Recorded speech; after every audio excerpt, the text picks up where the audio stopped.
میری زندگی کا بیشتر حصہ شادم از زندگی خیش کے کارے کردم، بہت مطمئن ہوں میں، میرے پاس کوئی جائیداد نہیں۔ ابھی میں ویزا لینے گیا تھا تو وہاں پر جو خاتون تھی ایک کینیڈا کی، انہوں نے پوچھا آپ کی آمدنی، میں نے کہا آئی ارن نتھنگ، حیران ہوئی۔ میں نے کہا اور بات سن لو، آئی اون نتھنگ،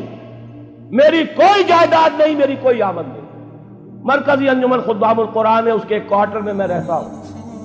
میری سہولتیں مجھے وہاں سے حاصل ہیں، 2 وقت کی روٹی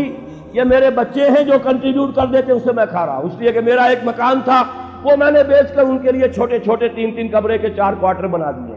اور وہ ان کے نام کر دیے، میرے نام پر، میری بیوی کے نام پر 1 پیسے کی جائیداد نہیں، کسی کمپنی کا کوئی 1 پیسے کا حصہ نہیں، کہیں میرے پاس کوئی بانڈز نہیں، اللہ بچائے رکھے اس لعنت سے، اور نہ کہیں کوئی میرے ہاں اس طرح کی اور کوئی شے موجود ہے۔ ہاں بینک کا ایک اکاؤنٹ ہے، اس میں شاید 5-6 ہزار روپیہ میرا پڑا ہوا، اللہ خیر۔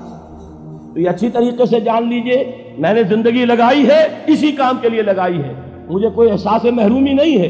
روٹی مجھے ملتی رہی ہے، آج تک فاقہ نہیں آیا ہے، رزق اللہ نے اپنے ذمہ رکھا ہوا ہے، لیکن میری توانائی لگی ہے میکسیمم قرآن پڑھنے اور پڑھانے۔ خیرکم من تعلم القرآن وعلمہ، اور یہ کس لیے کیا؟ جب انجمن خدام القرآن لاہور کی قائم کی تھی، اس کے دیباچے میں لکھ دیا تھا کہ میں صرف انجمن بنانے کا قائل نہیں ہوں، میرے پیش نظر اقامت دین کی فرضیت ہے، میں ایک جماعت قائم کرنا چاہتا ہوں، یہ پہلا قدم ہے مرکزی انجمن خدام القرآن کا، اور یہ 1972 کی بات ہے، آج سے 21 برس قبل کی جو میں آپ کو بتا رہا ہوں۔ بہرحال پہلا کام وہی ہے جو حضور نے کیا، فرق یہ ہے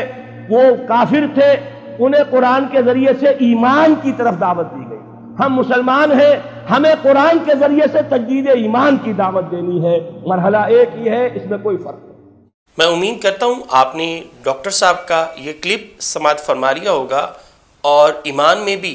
اور عمل میں بھی میں امید کرتا ہوں اضافہ ہوگا،